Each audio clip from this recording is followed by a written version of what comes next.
Channel ini adalah channel Kristen yang memberikan pemahaman kepada saudara-saudara seiman. Shalom saudara terkasih dalam Tuhan Yesus Kristus. Salam jumpa bagi saudara seiman dimanapun saat ini berada di seluruh Indonesia dan di luar Indonesia. Saya berdoa roh, jiwa, dan tubuh saudara dipelihara oleh Tuhan kita Yesus Kristus. Amin. Saudara, channel ini adalah channel Kristen yang memberikan pemahaman kepada saudara-saudara seiman. Ya, yang juga saya pelajari dan saya tahu tentang bagaimana firman Tuhan yang benar untuk kita mengerti dan praktekkan dalam kehidupan kita, saudara. Atau juga tanggapan-tanggapan saya, karena kadang-kadang di media sosial kita melihat ada banyak orang yang bisa menyesatkan saudara sekalian. Itu sebabnya saya tergerak dan terbeban untuk meluruskan ya apapun yang saya juga lihat ya, dan menyampaikan sesuai dengan firman Tuhan. Kemarin saya membahas tentang sebuah video di mana ada yang terangkat. Katanya entah apakah itu hanya konten, saudara. Ya, seorang pria terangkat naik ke atas, ya, disaksikan oleh para wanita, ya. Jadi saya mengingat kisah di dalam Alkitab, Tuhan Yesus terangkat ke surga disaksikan murid-muridnya, saudara. Kemudian di video itu ada yang berkomentar, ya, coba jelaskan ya siapa Yudas di dalam Alkitab. Di dalam Alkitab ada beberapa Yudas, saudara. Tetapi mungkin yang dimaksudkan adalah Yudas Iskariot yang mengkhianati Tuhan Yesus. Ya.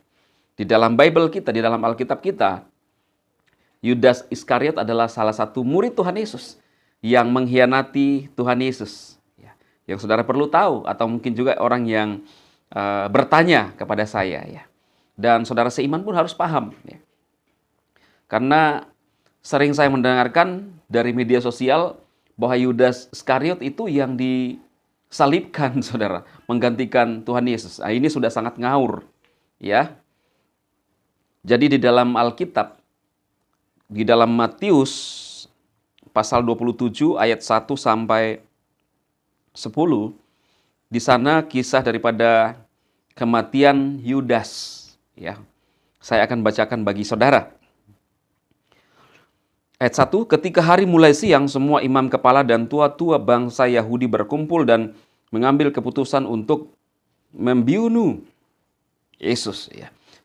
Jadi kata-kata ini saya sedikit samarkan, ya, saudara, ya. Bisa terbaca oleh Facebook.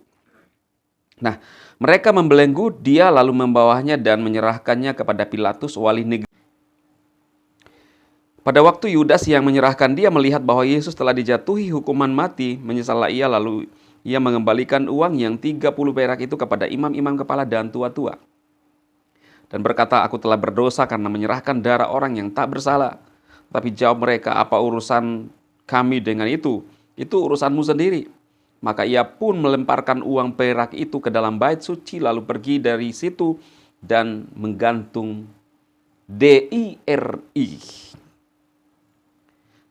Imam-imam kepala mengambil uang perak itu dan berkata, tidak diperbolehkan memasukkan uang ini ke dalam peti persembahan. Sebab ini uang DARAH. Sesudah berunding mereka membeli dengan uang itu tanah perak yang disebut tanah tukang periuk untuk dijadikan tempat pekuburan orang asing. Itulah sebabnya tanah itu sampai pada hari ini disebut tanah DARAH. Dengan demikian genaplah firman yang disampaikan oleh Nabi Yeremia. Mereka menerima 30 uang perak, yaitu harga yang ditetapkan seorang menurut penilaian yang berlaku di antara orang Israel. Dan mereka memberikan uang itu untuk tanah tukang periuk seperti yang dipesankan Tuhan kepadaku.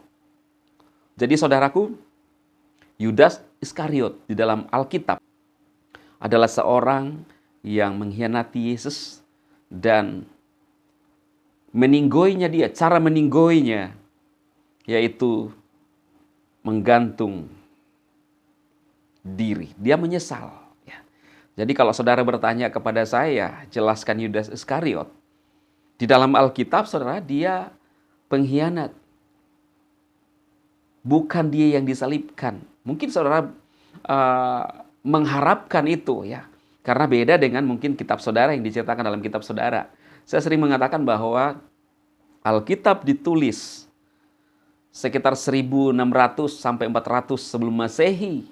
Itu perjanjian lama, dan perjanjian baru sekitar 45 Masehi. Ya, kurang lebih 45 sampai 90, di bawah 100 Masehi, Saudara. Ya, jadi jelas kalau saudara mau memaksa lalu mengatakan Yudas disalibkan, saya tidak mengerti dari mana saudara belajar kitab itu. Dari mana saudara belajar tentang cerita itu. Tetapi yang jelas di dalam Alkitab sangat jelas. Ya, Yudas Iskariot namanya yang mengkhianati Yesus. Ada beberapa nama Yudas, saudara, bukan cuma Yudas Iskariot, tetapi ada Yudas yang lain yang sering bersama-sama dengan Tuhan Yesus. Apakah saudara ngerti tentang Yudas Iskariot? Lebih detail, lebih jelas, ya. Jadi ini jawaban saya sesuai dengan cerita Alkitab. Kalau saudara belum mau mengerti dan tidak mau mengerti, itu terserah saudara, tetapi saya sudah menjawab. Dia adalah seorang pengkhianat dan cara matinya yaitu tidak disalibkan tetapi menyesal. Memang dia menyesal tetapi menyesalnya salah. Dia pergi untuk bermain-main tali dan ya begitu, saudara, ya. Beda dengan Simon Petrus.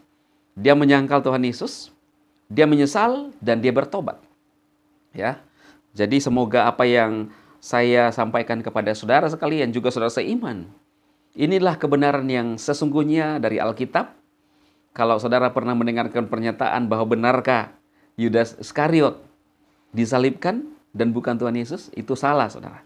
Ini yang benar, supaya saudara tidak disesatkan. Kita kembali kepada Alkitab. Saudara bisa baca sendiri dan mempelajari sendiri apa yang ditulis di dalam Alkitab kita. Tuhan memberkati saudara. Amin.